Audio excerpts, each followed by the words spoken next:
Hello दोस्तों, examination classes में आपका स्वागत है। आज मैं आप लोगों के लिए UP triple SC junior assistant mains का प्रैक्टिस सेट नंबर 4 लेके उपस्थित हुआ। हाँ दोस्तों, जैसा कि आपको मैं बता देता हूं कि भाग 4 में कंप्यूटर एवं सूचना प्रौद्योगिकी की अवधारणाओं एवं इस क्षेत्र में समसामयिक प्रौद्योगिकी विकास एवं नवाचार का ज्ञान, तो दोस्तों इसका आज हम क्वेश्चन डिस्कस करेंगे। दोस्तों और भी चीजें मैं बता देता हूं, जिन भी मेरे अभ्यर्थियों के कंप्यूटर की वीडियो देखना है वो एग्जामिनेशन क्लासेस के कंप्यूटर ऑपरेटर की प्लेलिस्ट में चले जाइए। दोस्तों वहां आज की डेट में 96 वीडियोज आ चुके हैं सिर्फ कंप्यूटर की।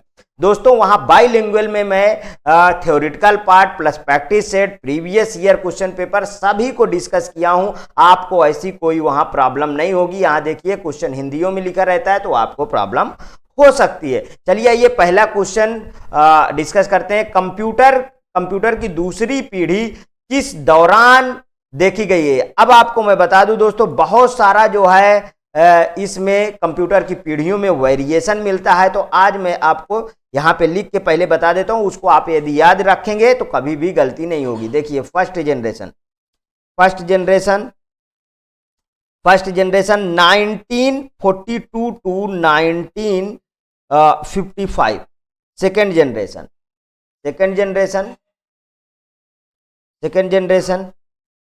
1955 टू 1964। देखिए 10-10 के डिकेट में आ रहे हैं। अब आ जाइए थर्ड जनरेशन 1965 टू 1974। अब उसके बाद आ जाइए दोस्तों फोर्थ जनरेशन 1975 टू 1989। समझ में आया? उसके बाद आ जाइए फिफ्थ जनरेशन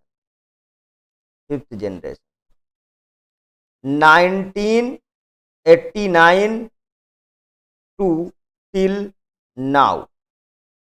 अब यहां से देखिए क्वेश्चन को पकड़िए, मैंने क्या लिखा अभी यहां सेकंड जनरेशन में 1955 टू 1964 कहां मैच कर रहा है? ये देखिए मैच कर रहा है। मैंने बताया ना बहुत जगह वेरिएशन मिलता है, लेकिन कभी आपका क्वेश्चन गलत नहीं होगा अगर इस फॉर्मेट को आप तैयार कर लेते हैं। दोस्तों अब थोड़ी सी बात और करेंगे। देखिए फर्स्ट जनरेशन में वैक्यूम ट्यूब आया, मींस कि भारी भरकम कंप्यूटर होता था उस समय। वैक्यूम ट्यूब लगभग 18,000 वैक्यूम ट्यूब लगी होती थी दोस्तों एक कंप्यूटर में।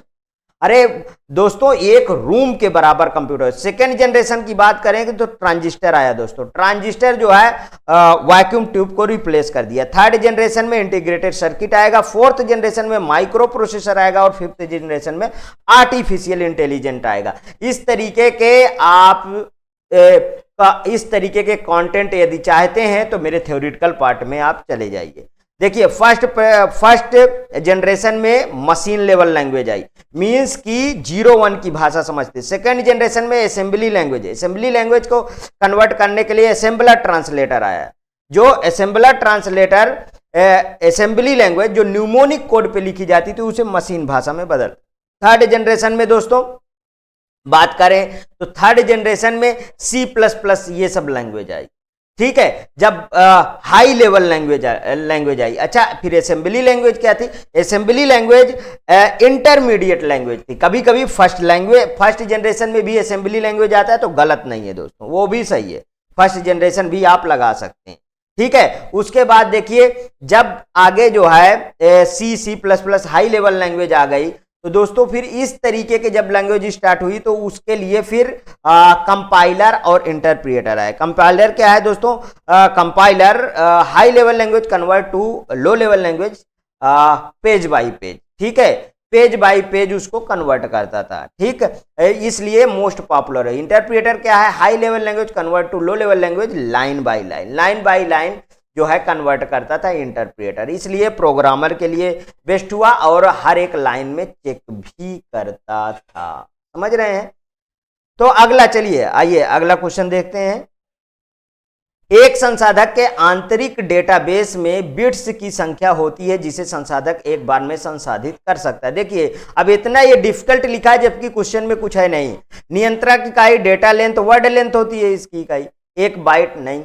ठीक है, इस तरीके के क्वेश्चन यदि आपको डुअल लैंग्वेज में पढ़ना है तो आप प्लीज और प्लीज कंप्यूटर ऑपरेटर की प्लेलिस्ट पे जाइए। डेडलॉक क्या है, अब डेडलॉक के बारे में समझते हैं। देखिए दोस्तों, डेडलॉक जहां पे साइकिल क्रिएट हो जाए प्रोसेस में, वहां पे डेडलॉक होता है। एक चीज मैं और बताता हूं आपको, यहां पे समझिए।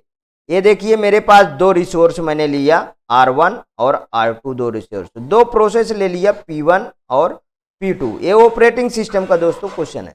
यहां पे देखिए ये इसको क्या कर रहा है, इसको ये एग्जीक्यूशन के लिए तैयार कर रहा है, लेकिन यहाँ पे डेडलॉक अवॉइडेंस, ये रिसोर्स 2 भी अभी पीछे लगा हुआ, और ये वाला देखिए, ये वाला यहाँ पे है और यहाँ पे ये इधर को लगा हुआ। तो यहाँ पे देखिए डेडलॉक नहीं है, मतलब यहाँ साइकिल क्रिएट नहीं हुई, डेडलॉक नहीं है, मतलब रिसोर्स टू को एग्जीक्यूशन के लिए तैयार किया, लेकिन रिसोर्स 2 पीछे लगा हुआ है, ध्यान रखिएगा, समझ रहे हैं, इसलिए यहां पे डेडलॉक नहीं होगा। समझ में आया? तो अब यहां पे क्वेश्चन का ऑप्शन पढ़िए। वह स्थिति जहां प्रत्येक प्रोसेस अवरुद्ध हो जाता है और रिसोर्स रिलीज करने के लिए दूसरे प्रोसेस की प्रतीक्षा करता है, तो वहां पे डेडलॉक होगा। बिल्कुल सही दोस्तों, पहला ही ऑप्शन सही है। वह स्थिति जहां प्रत्येक प्रोसेस समाप्त होकर दोबारा चालू होता नहीं, वह स्थिति जहां प्रत्येक प्रोसेस के बाद एक प्रदर्शित होने के लिए तैयार रहता नहीं, वह स्थिति जहां चाइल्ड प्रोसेस को छोड़कर प्रत्येक प्रोसेस और नहीं दोस्तों, बिल्कुल करेक्ट, ये नंबर बिल्कुल करेक्ट है। नेक्स्ट क्वेश्चन, MS वर्ड किसका उदाहरण है? बिल्कुल हलवा क्वेश्चन है दोस्तों। MS वर्ड किसका? Operating system, processing device, application software. ये देखिए तीसरा ऑप्शन सही, एप्लीकेशन सॉफ्टवेयर। देखिए अब MS वर्ड को थोड़ा समझिए, पहले सॉफ्टवेयर समझिए।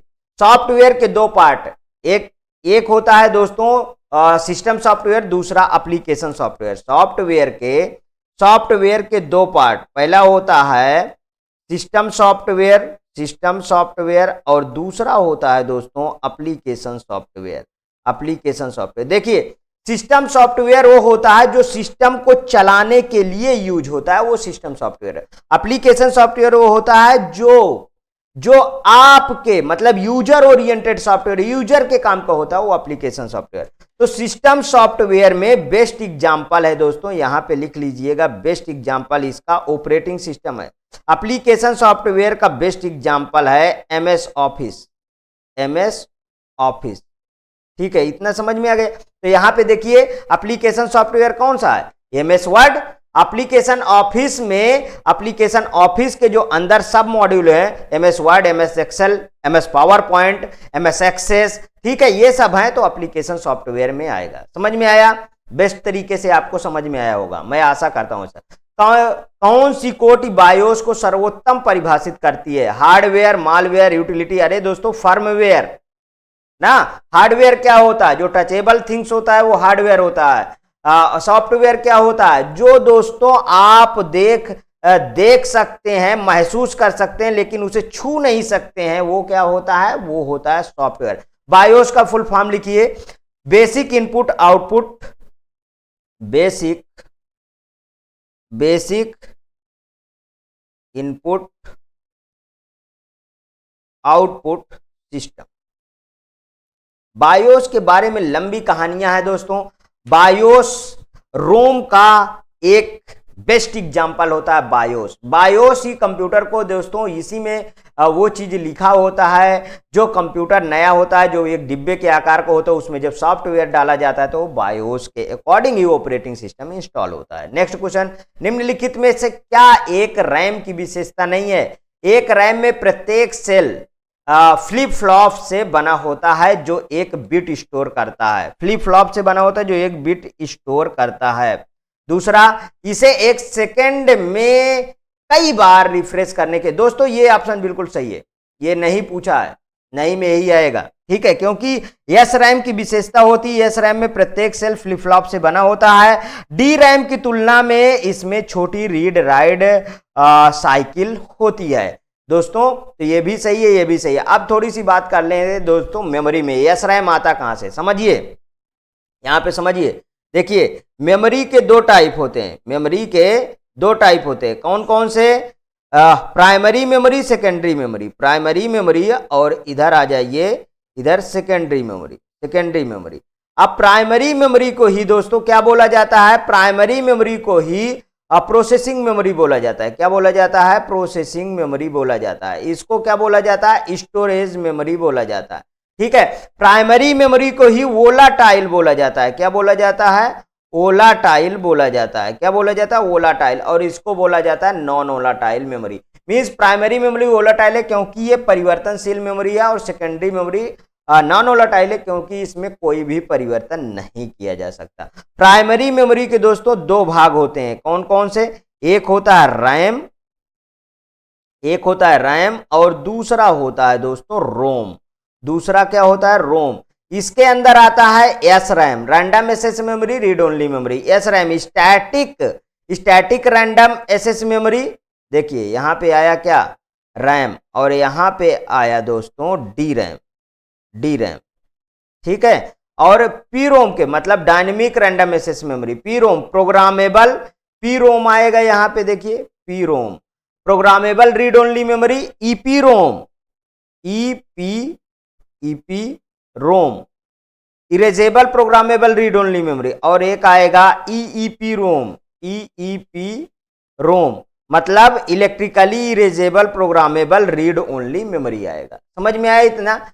अब इसके बाद दोस्तों सेकेंडरी मेमोरी में आ जाइए। सेकेंडरी मेमोरी के दो पार्ट कौन कौन से? ऑप्टिकल मेमोरी और मैग्नेटिक मेमोरी। मैग्नेटिक मेमोरी में आएगा दोस्तों क्या? Magnetic tape. ऑप्टिकल मेमोरी में डीवीडी, सीडी ड्राइव, ये सब आएंगे। समझ में आ गया कि कहां से कहां क्वेश्चन जा रहा है दोस्तों? ये सब का भी थ्योरेटिकल पार्ट चाहिए, आप मेरे प्लेलिस्ट में चले जाइए, वहां आपको मिल जाएगा। निम्नलिखित में से किन द्वारों का सर्वाधिक प्रयोग किया जाता है? बहुत मस्त क्वेश्चन है दोस्तों। इलेक्ट्रॉनिक्स नॉर एंड नैंड, पहला ही ऑप्शन सही है। देखिए दोस्तों ये कैसा क्वेश्चन है, इसको समझिए।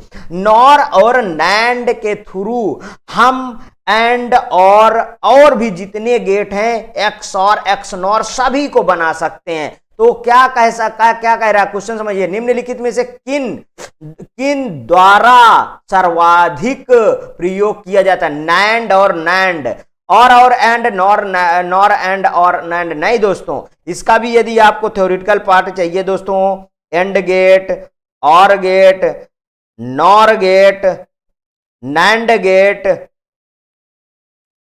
Gate, XOR gate, XNOR gate, तो आप प्लेलिस्ट पे चले जाइए, वहां आपको मिल जाएगा। ठीक है, बिल्कुल हलवा क्वेश्चन है दोस्तों। नेक्स्ट क्वेश्चन, और इसमें तो नहीं था। हाँ, कंप्यूटर फाइल नाम एक्सटेंशन INF डैश को संदर्भित करता। स्थापना फाइल, स्थापना विन्यास फाइल, इनलाइन हेडर फाइल, प्रारंभ फाइल।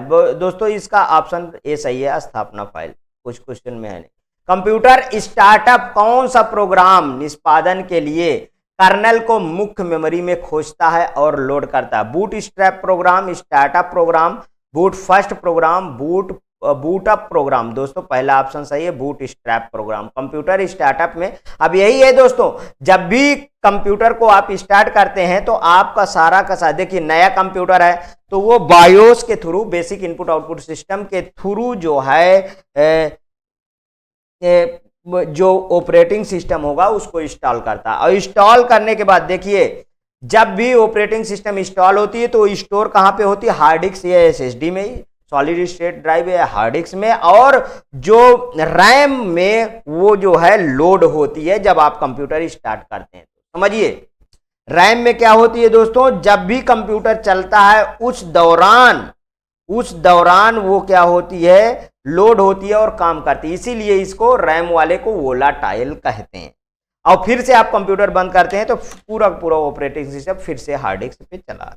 समझिए, अब एक्सेल 2016 में कॉलम G और कॉलम H के बीच 3 कॉलम डालने के लिए आप क्या करेंगे? कॉलम G सेलेक्ट करके और राइट क्लिक करके 3 बार इंसर्ट सेलेक्ट करेंगे, 3 बार इंसर्ट सेलेक्ट करेंगे। या कॉलम G और H लोगों 2016 में बाद वाले को लेते हैं, उसको सिलेक्ट करके फिर जितना इंसर्ट करना है उतनी बार क्लिक करना पड़ता है। तो इसमें देख लीजिए ऐसे कोई कॉलम है, कॉलम H सिलेक्ट करेंगे और राइट क्लिक करके 3 बार, ये देखिए दोस्तों मिल गया, 3 बार जो है सिलेक्ट करेंगे, 3 बार इंसर्ट सिलेक्ट करेंगे और इंसर्ट हो जाएगा। कॉलम EFH ये सब नहीं है क्वेश्चन का आंसर। ठीक है दोस्तों, नेक्स्ट क्वेश्चन, मोबाइल फोन का उपयोग करके धन स्थानांतरण करने वाली प्रक्रिया को क्या कहा जाता है? अरे IMPF कहा जाता है, NEFT, ECS, RTGS नहीं दोस्तों, सी ऑप्शन सही है। निष्पादन में प्रोग्राम को क्या नाम दिया जाता है? प्रोसेस दिया जाता है और क्या दिया जाता है? Process, data load, program, mutex नहीं दोस्तों। अब थोड़ा सा समझिए बात को, देखिए इसमें थोड़ी थोड़ी चीजें बताऊंगा। डाटा क्या है? डाटा रा फिगर एंड फैक्ट्स, ठीक है। इसके बाद आता है कमांड, इसके बाद क्या आता है? कमांड क्या है? Collection of data is known as command. इसके बाद आता है दोस्तों इंस्ट्रक्शन क्या है? कलेक्शन ऑफ कमांड और meaningful data is known as instruction. इसके बाद आता है दोस्तों प्रोग्राम। कंप्यूटर में प्रोग्राम क्या है? Collection of instruction is known as program. उसके बाद आता है सॉफ्टवेयर क्या है? Collection of program is known as software, ठीक है। तो यहाँ पे जो प्रोग्राम का निष्पादन में एग्जीक्यूशन में प्रोग्राम को क्या नाम दिया जाता है? प्रोसेस नाम दिया जाता है। एक विंडोज आधारित कंप्यूटर में दो फाइल एक ही फोल्डर में नहीं पूछा है, नहीं हो सकती हैं। अब इसमें नहीं ढूंढना है, देखिए उनमें नाम में अंतर हो लेकिन तारीख सही हो, इससे तो हो सकता है। इनमें नाम में अंतर हो लेकिन समान फाइल हो, ये भी हो सकता है। उनमें नाम में कोई अंतर ना हो और फाइल में भी कोई फाइल में भी समान हो। देखिए ये वाला ऑप्शन बिल्कुल करेक्ट है, नहीं के अकॉर्डिंग 78। उनमें समान नाम हो लेकिन फाइल में समान ना हो। देखो कंप्यूटर में दोस्तों कभी भी सेम डाटा जो है एक ही फोल्डर या फाइल में स्टोर नहीं होता है, ध्यान रखिएगा। डैश एक ऐसा उपकरण है जो अन्य प्रोग्राम या उपकरणों के लिए कार्यात्मक प्रदान करता है जिन्हें ग्राहक कहा जाता है। ये इंट्रानेट करता है, डोंगल करता है, थर्मोस्टेट करता है, सर्वर करता है। दोस्तों सर्वर कहा जाता है। देखिए एक ऐसा उपकरण जो अन्य प्रोग्राम या उपकरण के लिए कार्यात्मक प्रदान करता है जिन्हें ग्राहक कहते हैं या क्लाइंट्स कहा जाता है, तो वो है दोस्तों सर्वर। ध्यान रखिएगा, सर्वर एक ऐसा उपकरण होता है जो अन्य प्रोग्राम या उपकरणों के लिए कार्यात्मक प्रदान करता है। बिल्कुल सही। निम्न में से कौन सा पैराग्राफ फॉर्मेटिंग है? टेक्स्ट कलर है, अलाइनमेंट है, सबस्क्रिप्ट है कि फॉन्ट है? कौन सा सही है इसको? अलाइनमेंट दोस्तों। अलाइनमेंट कितने तरीके के होते हैं समझिए। Left alignment, right alignment, middle alignment, justify alignment. इस समय माइक्रोसॉफ्ट ऑफिस की सीरीज चल रही है मेरी दोस्तों कंप्यूटर ऑपरेटर वाले प्लेलिस्ट पे, वहां जाके ये सब देख लीजिए, आपका ये क्वेश्चन हवा में उड़ जाएगा एग्जाम में। ठीक है दोस्तों, बहुत ही सरल क्वेश्चन पूछे जा रहे हैं इसमें। चलिए ओके दोस्तों, आज का वीडियो मेरा यहीं तक था, आगे नेक्स्ट पार्ट आते रहेंगे। यदि आपको अच्छा लगे तो प्लीज और प्लीज मेरे एग्जामिनेशन क्लासेस को आप सब्सक्राइब करिए, मेरा वीडियो लाइक करिए, ज़्यादा से ज़्यादा दोस्तों में शेयर करिए, अपनी प्रतिक्रिया कमेंट बॉक्स में जरूर प्रस्तुत कीजिए। ओके दोस्तों, थैंक यू।